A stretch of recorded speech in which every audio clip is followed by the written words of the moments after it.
मैं काम करता हूँ बहुत बढ़िया, खाता हूँ खाना और रोज गाता हूँ गाना। अरे यार, आज तो बहुत देर हो गई।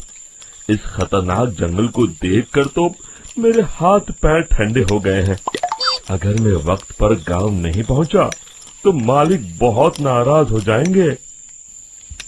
तभी हरिया को एक आवाज सुनाई देती है। सुनिए हरु जी। अरे, ये आवाज किसने दी? तभी हरिया को सामने कुछ दूर एक औरत खड़ी दिखाई देती है। अरे भाई, ये औरत अकेली इतनी रात को इस जंगल में क्या कर रही है? चलकर पूछना पड़ेगा। फिर हरिया अपनी बैलगाड़ी उस औरत के सामने लाकर रोक देता है और उससे पूछता है। अरे सुनिए, आप इतनी रात को इस खतरनाक जंगल में अकेली क्या कर रही हैं? तभी वो औरत मीठी आवाज में कहती है। अरे हरु जी, आप आ गए। मैं कब से आपका इंतजार कर रही थी। वैसे तो यहाँ से काफी लोग गुजर चुके हैं, लेकिन मैं खास आपका इंतजार कर रही थी। अच्छा, तुम सच कह रही हो?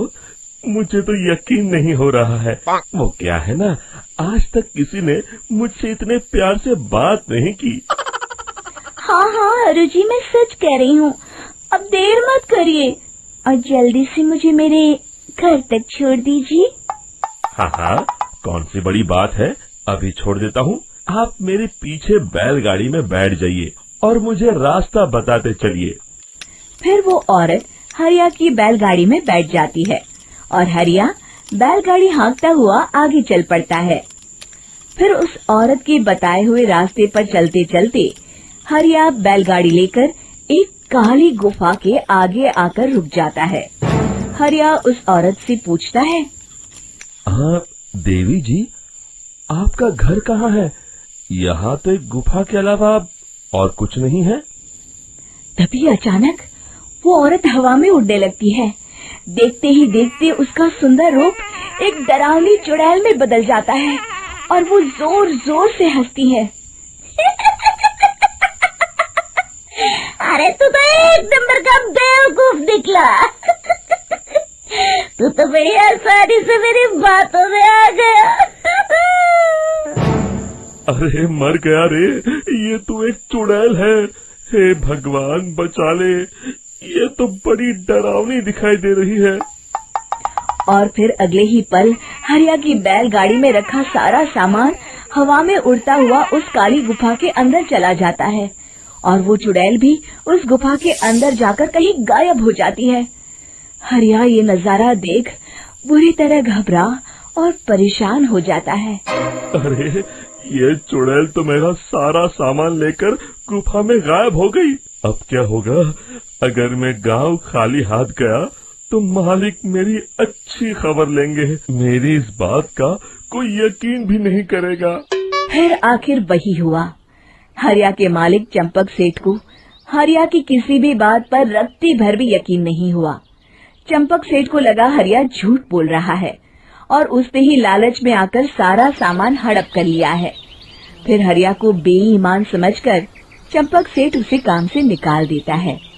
अगले दिन अपनी दुकान में परेशान बैठा चंपक सेठ गुस्से में बड़बड़ाता है। अरे, दुकान में तो सामान बिल्कुल भी नहीं है। अब मुझे ही शहर जाकर सामान लाना होगा। फिर वो अपनी बैलगाड़ी लेकर शहर चला जाता है। शहर से सामान लेकर जब चंपक सेठ वापस गांव लौट रहा होता है, तभी उसे एक आवाज सुनाई देती है।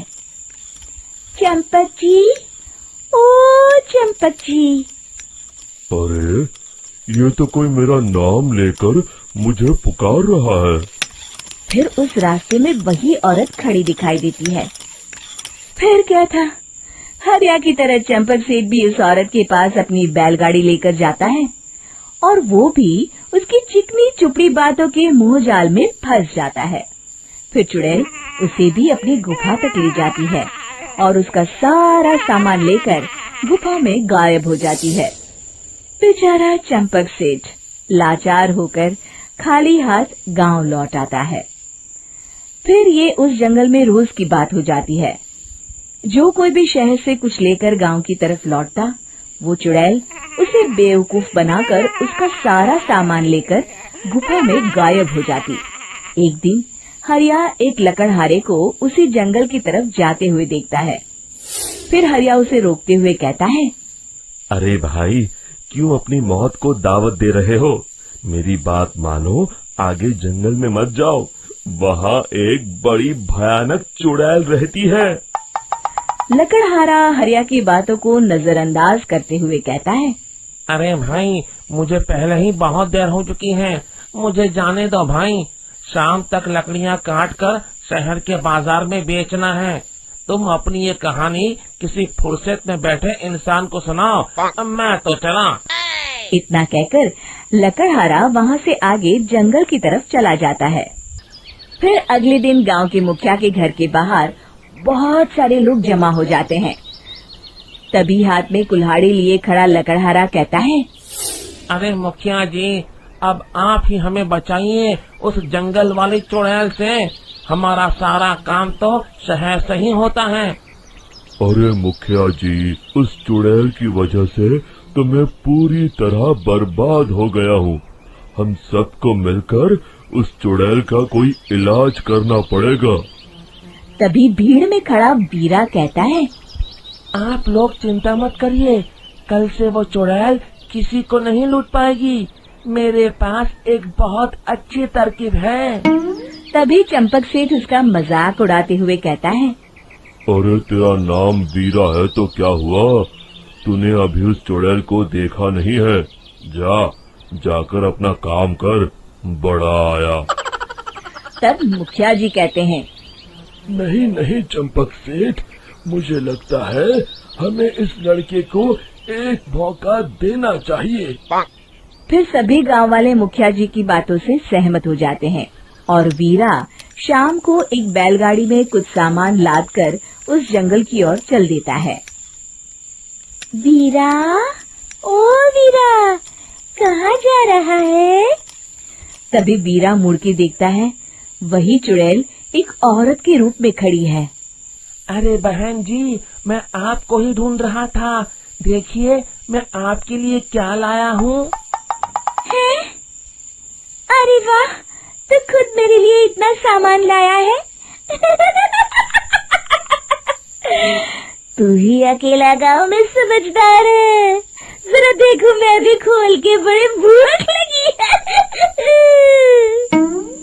जैसे ही चुड़ैल उस सामान पर से कपड़ा हटाती है, एक भगवान शिव की तेज रोशनी उसके अंदर मूर्ति से निकलती है और चुड़ैल अपने असली रूप में आकर जलने लगती है। अरे मैं जल रही हूँ, बचाओ! बचाओ! ओम नमः शिवाय, मर गई मैं! देखते ही देखते वो चुड़ैल राख के साथ उड़ जाती है और सभी गांव वाले भी वहां आ जाते हैं। शिक्षा बुराई पे सदा अच्छाई की ही जीत होती है।